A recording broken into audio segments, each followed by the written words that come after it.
Le bug.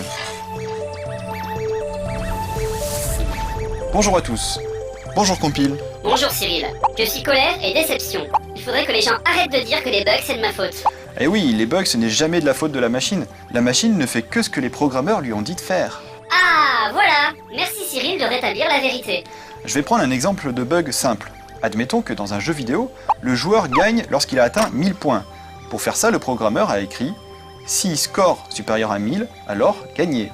Quel est le bug ici? Bah facile. Si le score égale 1000 exactement, alors le joueur n'a toujours pas gagné. C'est exactement ça. En gros, le bug provient souvent d'une erreur de programmation. Si le programmeur avait écrit « supérieur ou égal à 1000 », il n'y aurait pas eu de problème.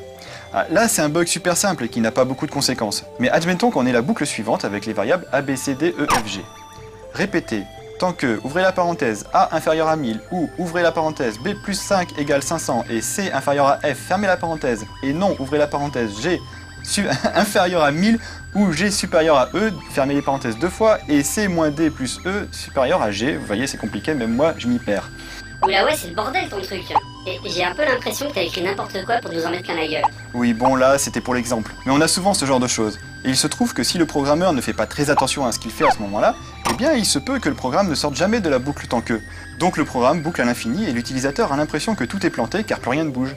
Et il râle contre toi, l'ordinateur. Monde de merde. Il existe aussi des bugs qui ne sont pas du fait d'un programmeur, mais du fait de plusieurs programmeurs. Sur les systèmes d'exploitation modernes, on peut avoir plusieurs programmes qui tournent en même temps. C'est ce qu'on appelle le multitâche. Admettons qu'on ait un programme Toto qui fasse la chose suivante. Réserver l'accès au scanner pour plus tard, attendre que l'imprimante ne soit pas réservée, imprimer, puis scanner. Et un autre programme Tutu qui fasse en même temps réserver l'accès à l'imprimante pour plus tard, attendre que le scanner ne soit pas réservé, scanner, puis imprimer. Donc Toto et Tutu sont dans un bateau. Toto attend le scanner que Tutu a réservé, et Tutu attend l'imprimante que Toto a réservée. Qui c'est qui tombe à l'eau? Eh bien les deux. Si les deux programmes s'attendent mutuellement, les deux vont se bloquer. On appelle cette situation un deadlock. Et ça, c'est un bug super difficile à détecter, à la fois au moment où on écrit le programme et au moment où le programme s'exécute. Deadlock. En fait, ça veut dire que c'est complètement coincé à mort dans l'ordi. C'est un peu comme un moteur qui sert. Un peu, oui. En général, c'est là que le système d'exploitation sort un message du genre « Toto et Tutu ne répondent pas, que faire ?» Et l'utilisateur va stopper Toto ou Tutu sans comprendre que c'est un bug. Il faut voir que quand on programme ce genre de choses, c'est parfois très compliqué, car il faut prévoir ce qui va éventuellement se passer, peut-être, mais on n'est pas sûr. Donc, en gros, un environnement sans bug, c'est utopiste. Oui, ça n'existe pas en réalité, mais il y a des moyens pour limiter le nombre de bugs ou en contenir les effets. Par exemple, pour une navette spatiale ou une centrale nucléaire, les gens qui écrivent les programmes réfléchissent pendant parfois des années à ce qu'ils vont programmer avant d'écrire la moindre ligne de code.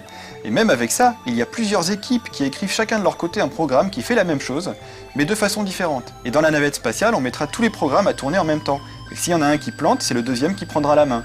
Et s'il plante, ce sera un troisième, etc. Ouais, enfin, ça n'a pas empêché Ariane 5 de faire boum, hein. Oui, c'est vrai qu'apparemment pour Ariane 5, ils avaient un peu fait une erreur de débutant. Il paraîtrait que ce serait une histoire de gyroscope qui envoyait ses données en variable flottante à 64 bits, alors que le programme derrière attendait un entier sur 16 bits. Mais l'ordinateur de bord n'a pas planté, c'est juste que la fusée allait n'importe où, alors ils ont préféré la faire péter, ce qui fait partie des procédures de sécurité classiques dans ce genre de cas.